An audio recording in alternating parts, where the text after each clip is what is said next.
नमस्कार साथियों, आप देख रहे हैं यूपी न्यूज लाइव। खबर सिद्धार्थनगर के भनवापुर ब्लॉक से। भनवापुर ब्लॉक के बुढ़ऊ चौराहे पर भारतीय संविधान बचाओ कार्यक्रम का हुआ आयोजन। कार्यक्रम के मुख्य अतिथि रहे पूर्व कैबिनेट मंत्री स्वामी प्रसाद मौर्य। वहीं विशिष्ट अतिथि के रूप में लखनऊ से चलकर आए नेशनल जनमत के संपादक नीरज पटेल ने भी लोगों को किया संबोधित। स्वामी प्रसाद मौर्य की मौजूदगी में भरे मंच से नीरज पटेल ने क्या क्या कहा, देखिए यह क्या बोल गए नीरज पटेल। तुम मूर्ख बन रहे हो तो सुधरना, उनकी दुकान तो अपने आप बंद हो जाए, उनको टोकने की क्या जरूरत है। यहाँ बैठा हुआ हर शख्स अगर ये निर्णय कर ले कि हम पाखंड और अंधविश्वास में 1 रुपया खर्च नहीं करेंगे तो दुकान तो अपने आप ठप हो रही है। दुकान चल तो आप लोगों के दम पे रही है।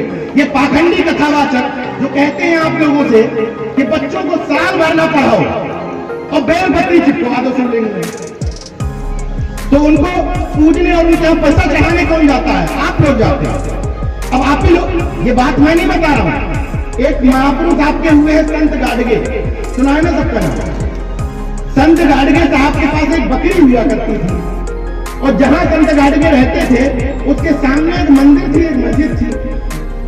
तो कभी मौलवी साहब बाहर आ जाते थे, कभी पंडित जी बाहर आ जाते थे कि गाडगे साहब, बाबा साहब, ये बकरी आपकी कभी मंदिर में घुस जाती है, कभी मस्जिद में घुस जाती है। तो सुनिएगा आपके महापुरुष ने क्या कहा था। आपके संत गाडगे ने कहा था कि साहब जानवर है इसलिए घुस जाती है, मैं कभी घुसा हूं तो बताओ। तो आपके महापुरुष तो ये बता के गए, आपके महापुरुष तो ये भी बता के गए। कभी सुना है आपने कि चोटी कटवा आया था? सुना है? सुना है ना? सबने सुना होगा चोटी कटवा आया, लेकिन किसी की चोटी कटी नहीं कटी। सबने सुना होगा कि मुंह नुचवा आया, किसी का मुंह नुचा नहीं नुचा। तो आया कहां?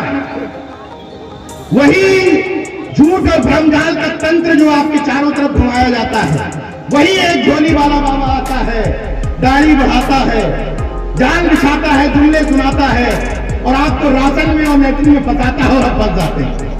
वहीं से आते हैं ये सब जुमले। याद करो, मुंह नुचवा कब आया था? जब केंद्र में अटल बिहारी वाजपेयी की सरकार थी। और चोटी कटवा कब आया? जब केंद्र में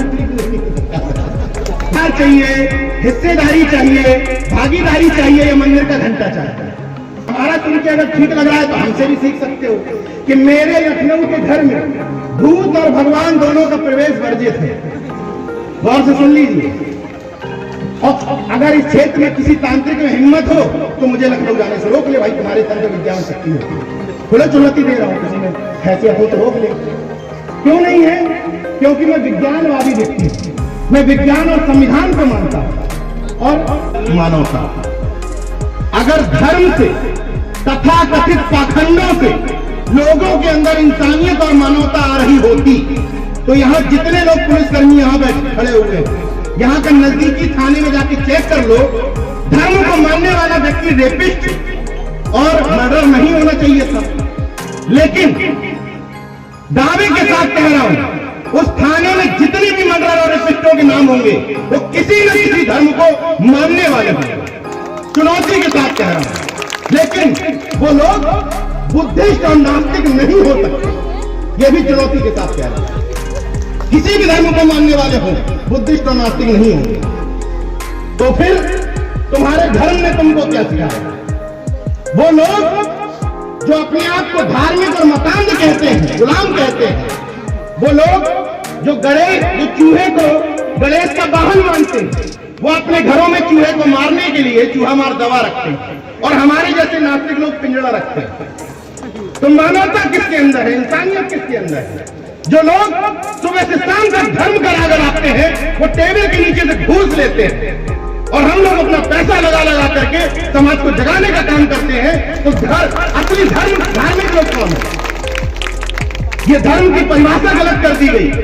जिस तरीके से एक बना दिया गया कि जो सुबह से लेकर शाम तक बड़ी तेजी से चल जाएगा जय श्री राम, वो चाहे मर्डर हो चाहे रेपिस्ट हो, वो जय जय श्री राम की तेजी से करेगा तो वो बहुत बड़ा धार्मिक हो गया। उसकी काट में हमने बनाया, बाबा साहब को न मानता हो, एनिलेशन ऑफ कास्ट को न पढ़ा हो, उनके सिद्धांतों पे न चलता हो, हाथ लेकिन बहुत तेजी से कहता हूं जय जय जय जय जय भीम। ये दोनों ही चीजें एक दूसरे की पूरक है। रट्टू तोता मत बनो। अभी विधायक जी ने ताली की बात बताई ना, तो ताली थाली खूब बजी। क्यों बजी? क्योंकि हमने रट्टू तोता बनाया। अभी एक शख्स हमसे कह रहे थे कि आपने जूते नहीं उतारे बाबा साहब को फूल चढ़ाते हुए, तो मैंने कहा मन से बता दूंगा क्यों नहीं उतारे। फूल चढ़वाए, हाथ जोड़ करके कह रहा हूं, लोगों को खराब लग जाता है, नहीं तो मैं फूल भी नहीं चढ़ाता। बाबा साहब मेरे दिल में जीवित हैं, मरे नहीं हैं, इसलिए उनके काम को पूरा करता हूं, फॉर्मेलिटी में वक्त जाया नहीं करता। और कहां लिखा हुआ है, बुद्ध ने, बाबा साहब ने, कांसीराम साहब ने कहां लिखा कि जूता उतार के करो। अगर तुम आस्थावान हो तो तुम्हारी आस्था और लिंग पर चढ़ने वाली आस्था में कोई अंतर नहीं। मैं आस्थावान व्यक्ति नहीं हूं, बाबा साहब को अपने दिल में जीता हूं, उनके काम को, उनके विचारों को लोगों के बीच में पहुंचाता हूं। इन फॉर्मेलिटी के चक्कर में नहीं फंसता, न माला पहनता हूं न पहनाता हूं। क्यों? जब हम कहते हैं कि बाबा साहब हमारे दिलों में जीवित हैं, उनका काम हमारे दिलों में जीवित है, हम कहते हैं कि संविधान जिसको बचाने की आज बात चल रही है, वो संविधान लिविंग डॉक्यूमेंट है। यानी कि देश में जो कुछ भी घटित हो रहा है, जिस भी आईपीसी की धारा के तहत एफआईआर लिखी जा रही है, जिस भी धारा के तहत मुकदमे की सुनवाई हो रही है, सब कुछ संविधान और आईपीसी से आ रहा है। तो अगर एक लिविंग डॉक्यूमेंट जिस व्यक्ति ने दिया, वो मृतक कैसे हो सकता है, मर कैसे सकता है? तो जब वो जीवित है तो माला किसको पहना? और हम तो जीवित हैं इसलिए यहां बोल रहे हैं। तो मुझे ये गर्व है इस बात पर कि तमाम सारे मुद्दों की फहरिस्त में हम लोग जीवित हैं। तो जीवित लोगों को मुर्दा मत बनाओ, माला मत पहनाओ।